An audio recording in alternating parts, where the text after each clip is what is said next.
नमस्कार किसान मित्रों, आपका बहुत बहुत स्वागत है खेती किसानी चैनल में। मैं आज आपको स्प्रिंकलर सिंचाई के विषय में कुछ जानकारी देना चाहता हूं, जिसे हम फव्वारा सिंचाई भी कहते हैं। जैसा कि आप देख रहे हैं कि हमारे खेत में इस समय सिंचाई चल रही है फव्वारा विधि से, स्प्रिंकलर से।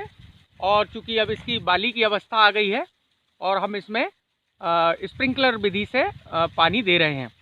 जैसा कि आप देख रहे हैं दोस्तों कि ये स्प्रिंकलर विधि से अर्थात फव्वारा विधि से जो सिंचाई चल रही है उसके बहुत सारे फायदे हैं। यदि हमारी ज़मीन ऊंची नीची भी होती है, वैसे तो हमारी यहाँ बिल्कुल समतल ज़मीन है, लेकिन अगर किसी की ज़मीन ऊंची नीची भी होती है तो ऐसी ज़मीन में हमको फव्वारा विधि से ही करना चाहिए, क्योंकि एक समान पानी जाता है और एक समान ही उसमें हर पौधे को पानी मिलता है और ज़मीन भी बहुत अच्छी तरीके से गीली हो जाती है और अच्छी सिंचाई होती है।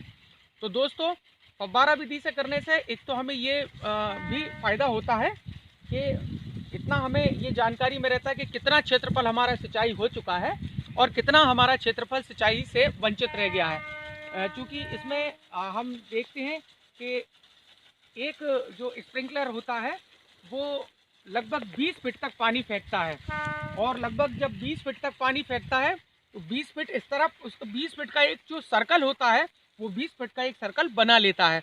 और इस 20 फीट के सर्कल में हमको ये निश्चिंत हो जाते हैं कि हमारा पानी इतना हो चुका है। और फिर जितने भी घंटे की शिफ्ट हम चला रहे हैं, 6 से 8 घंटे की, 8 से 10 घंटे की या 10 से 12 घंटे की, उस हिसाब से हम फिर उस शिफ्ट को चेंज कर सकते हैं और बिल्कुल समांतर पानी हमारा फव्वारा विधि से होता है दोस्तों। और फव्वारा विधि से पानी देने के हमको और भी अनेक फ़ायदे हैं। हम इसमें उर्वरक भी साथ में फव्वारा विधि से हमारे पाइपलाइन से ज्वाइंट करके इसमें दे सकते हैं। साथ ही कीटनाशकों का प्रयोग भी हम कर सकते हैं।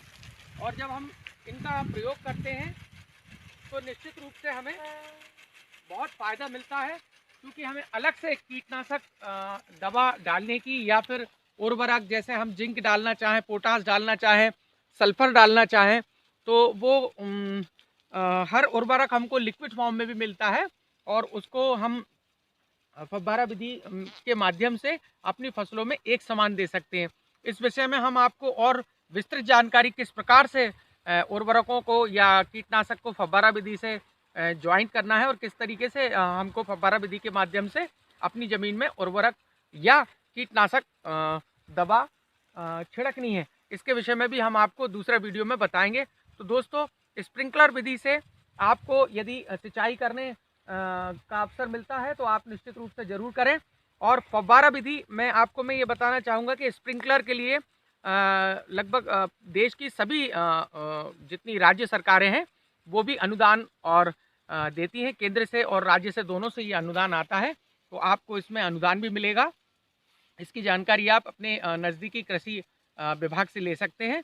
तो आप इसको अनुदान पर लेकर के और अपने खेत में फव्वारा विधि के माध्यम से सिंचाई कर सकते हैं। फव्वारा विधि हर प्रकार से लाभदायक है और इस फव्वारा विधि को आप ज़रूर अपनाएं दोस्तों, और जिससे हमारी जो सिंचाई है वो समानांतर हो, हर पौधे को बराबर हो और कहीं ज़्यादा कम ना हो और पानी का भराव भी नहीं होता। इस प्रकार से बहुत सारे फ़ायदे हैं फव्वारा विधि से सिंचाई करने के।